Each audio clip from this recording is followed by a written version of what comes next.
I am Joker Rex. This is my brother, my homie, my co-host, Mr. Cowboy. Howdy. And we would like to welcome you to our newly formatted show, Video Game Revival, where today we will be doing The Legend of Zelda, Link's Awakening. What do you think, my man?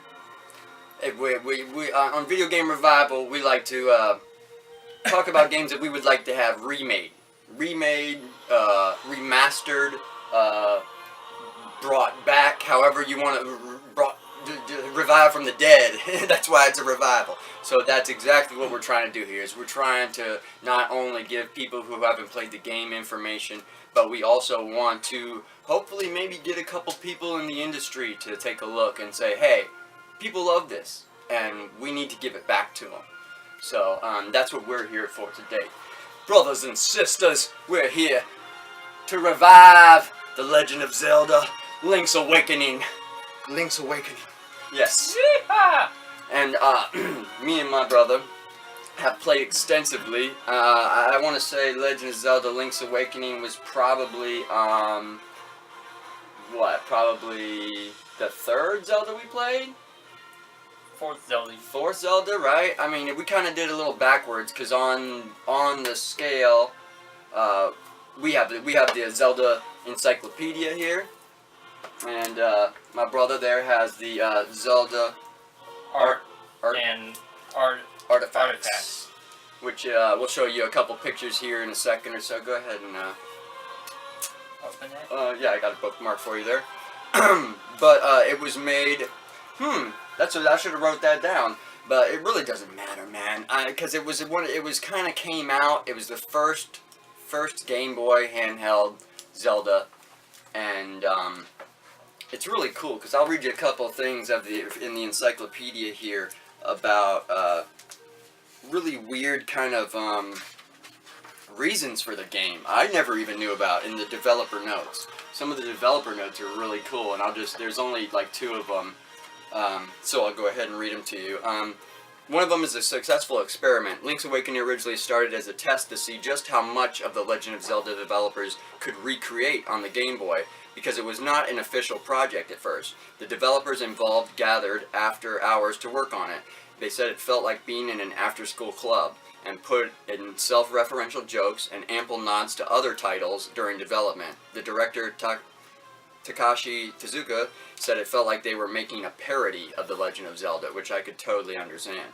And there was also one, David Lynch inspired Zelda, so it said the setting and the story of this unique title brought together wild ideas from multiple developers, including Yoshiaki Koizumi's concept of being in a dream that may be yours or maybe someone else's, Kensuke Tanabe's vision of a world where a giant egg sits at the summit of a mountain, and if it breaks, the world ends, and Takashi Tezuka's interest in creating a mysterious world like in the foreign TV series Twin Peaks. And of course, foreign TV series in Japan, but in here Twin Peaks was a very normal thing for us, even though the show was weird. I was not a huge fan of Twin Peaks, even though I have gone back and tried to watch it, and it's a little bit mind screw.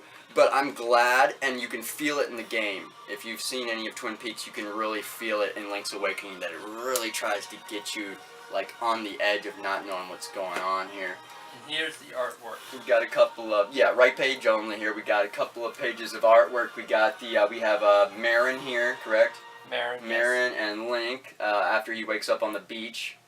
And then on the bottom there we have a little overshot of, what is that, Koholint Island? Koholint Island. And then there's the egg on the top there. And then we got, next page here, we got a full shot of, which I believe this is from the original? The original, correct? Yeah, so we have both of the booklets here too, the instructional booklets for the original, and also the one for the DX, which was the color remake where they actually added in a color dungeon. And this is probably one of my favorite ones right here. It's really... I also like how I also really liked how they made, like, if you notice here, Terran, correct? Terran? Yeah. Terran looks like Mario. Hold that up again. There's a lot of nods to different video games, and Yoshi is one of the characters you pick out of the little claw puppet machine. Yeah, Marin's father, looks a little bit much like Mario, especially in the game you're good. And then let's see, what is there a Luigi reference in there? Mm-mm. Yeah. No. Huh. But there is a SimCity reference in there. Oh yeah, it is. Dr. Wright. Dr. Wright. Dr. Wright's in there. That's correct. Kirby. Those. Oh yeah, there's Kirby. Kirby, yeah. Who else is in there? I mean, you could tell these guys really sat down and just had fun. Let's see. They What's just up? had fun. Goomba, Kipper, Fish, Piranha Plants, Booze, and they also had the Chomp Chomp chain. The Chomp chain, man, that was my favorite. And one of the features in the DX, the color version, was the photo option, right? Yeah. Where did you develop those? Well, I forget what it. When you first go to the Photoshop in the game. That was way before like anything had. That was before cell phones even. You know what I mean? So it was weird that a game on Game Boy came out with a photo, and it was weird because you weren't taking a screenshot of the screen. You would take a photo, like next to the Bow Wow or the Chomp Chain, and then the photo would come out kind of like an anime drawing screen of like you trying to hold onto the Chomp Chain, or what were a couple of the other ones? Stealing from the From shop. the store, yeah. If you steal from the shop in the very beginning, the guy will You get zap your you to death. You And get your own picture like this. When yeah, you first go to the place. there's a couple of them that are really cool, man. I like the photo mode, and I like the fact that it seems like you're not just taking the photo. It seems like he's taking the photo, or someone's taking the photo of him inside the world. It's really kind of messes with your head a little bit, but it's also a very cool add-on. Very cool add-on that was not on the original. What was your biggest gripe about it? What did you not like about that you think you would like to change? The biggest one. Puzzles. Puzzles, yeah. Me and my brother go back and forth with this quite a bit, actually. The puzzles in this game were, when we first started it, we came fresh off of A Link to the Past. Yeah. Which this game is kind of supposed to take place after A Link to the Past on the timeline, actually. We looked it up in the encyclopedia. But in the beginning, this is my gripe about it. In the beginning, he doesn't tell you why he's on the ship that crashes. We get the storm, okay? But I don't know why he's on this like raft that looks like he had to make it himself in a drunk moment. Why didn't Zelda give him a really sweet boat? And where was he going that he was so far out in the ocean that he ran into such a big storm and crashed? And it was, and then when it ends, you know, you see the windfish, right? Yeah. And he's on the beach and he smiles, but you're stranded on a beach. And he's smiling. It's kind of, I mean, I can understand to wake up and know that your dream and your nightmare kind of was really just a dream, but then you wake up to this whole new, I'm stranded. The game really didn't explain anything. Floating out in the water. And that's one of the things I wish they would have done. I wish they would have explained a little bit more, like in the beginning, because it felt like as soon as you woke up on the beach, you were just wandering around like a crazy person. You weren't, they weren't, you know, you kind of knew you were going to have to do dungeons if you played a Zelda game, but you really didn't have a great idea of where to go. It was a little bit vague in certain parts, which is like Twin Peaks. Now that I know that I read that out of the book, it's a lot like, you know, sometimes you just don't know where you're going, where your brain's going with that. Yeah, so the puzzles, I mean, they were a little difficult at first, but once you got them, it was so fun. You realized that these were probably the best puzzles and dungeons in any of the Zelda games, I thought. It's my favorite Zelda game, I think. Yeah. After I looked back on it, Link to the Past is one of my real favorites, and by proxy, of course, I like the Link Between Worlds because they're almost the same game, switched around with another layer added, which I really love. That was almost like they remade A Link to the Past with A Link Between Worlds, and I really love that Nintendo did that. Yeah, so, I mean, did you think that, like, after you beat it a couple times, like, you beat it twice, right? How many times did you beat that game, yeah? I beat it twice, yeah. Twice? So, and after the second time, that obviously you knew what they were, so they weren't that difficult, right? So beat it twice on Game Boy Advance. So I would keep the puzzles. I think just a little bit more explanation of the beginning and where to go. Like, I must have got killed by the shopkeeper from trying to get the shield out of there. Without pain. 2 or 3 times because you couldn't figure out how to make your wallet go up so you could get any more rupees, you know? And then, that's another thing too, the heads-up display on the screen on the bottom, they have to change that. it took up the whole bottom of the screen. Instead of having your hearts and your rupees kind of in the upper corner or in the bottom corner where it were just there kind of, and it would blend it into the screen a little bit, there would be this big block that blocked off the bottom of the screen and had your hearts, 2 blocks where your items would be, and then it had a big old rupees thing. Yeah, note to Nintendo, next time use the Link Between Worlds method and just pop your rupees down whenever you get a rupee, and just keep the hearts down there in the corner. We know what we have connected to our item slots. We connected them, so we should, and there's only 2, so you know, you kind of know what to do. And the other weird thing I just remembered, why was the sword and the shield an item you had to, you know what I mean? Like, you're holding your sword and your shield, you can, why do you have to equip them like an item? Remember that? You would have to unequip your sword. Yeah, that's... You'd have to have, like, the rogue's feather to jump, and then you would have to have, like, a boomerang or a hook shot to, like, pull some of the enemy's stuff away from, like, an armor thing so you could hit them. But then you'd have to press start and put your sword back in so you could go back and hit him, right? Sometimes. Right. So it would, yeah, kind of put the sword and the shield on them, just like in a Link Between Worlds, and then have 2 things for their items. You know what I mean? Items, not sword and shield. What was one of the bigger things you liked?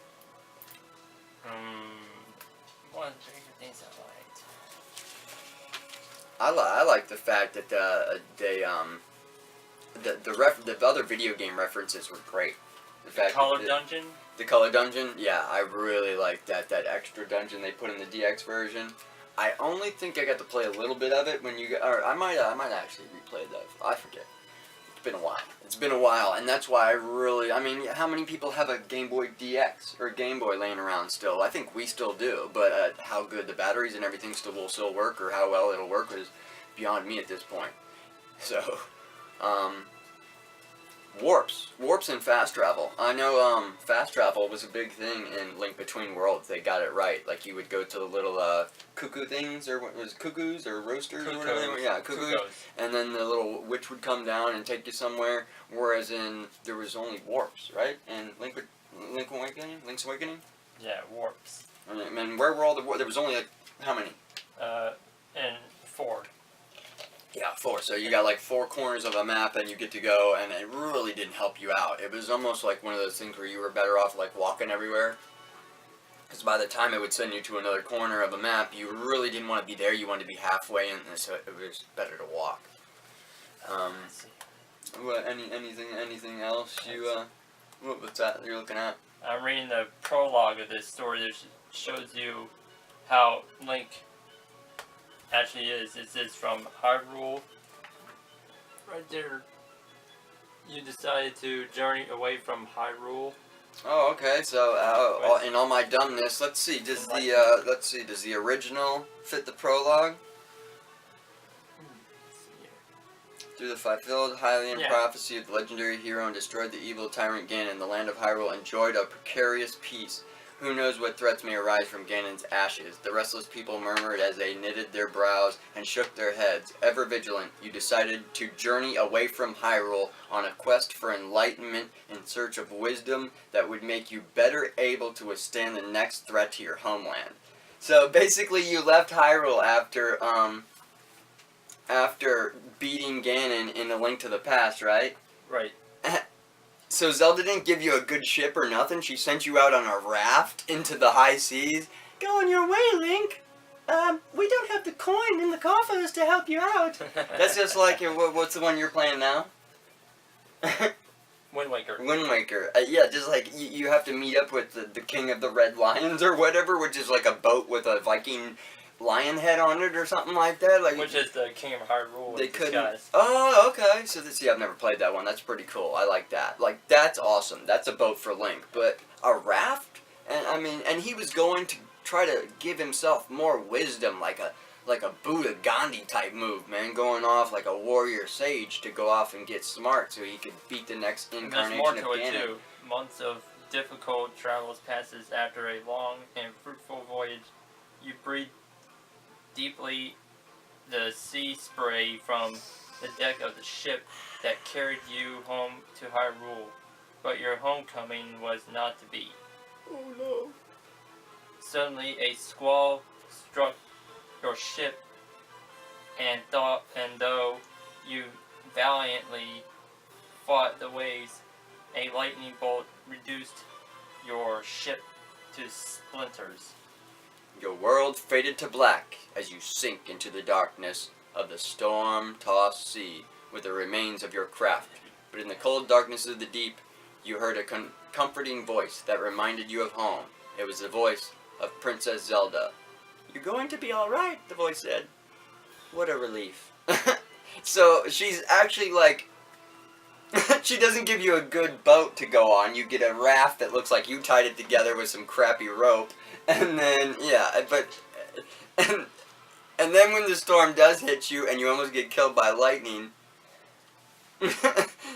then she comes to you in your head like a crazy person. She won't hook you up with a boat, but yeah, there's so many things about this story, especially now after reading the prologue again after so many years, that everything's just kind of explained away like you were off on a voyage, but obviously nobody helped you after you saved the land of Hyrule. Nobody even wanted to offer you something more than a raft to fare on the high seas, I suppose. That's quite a bit.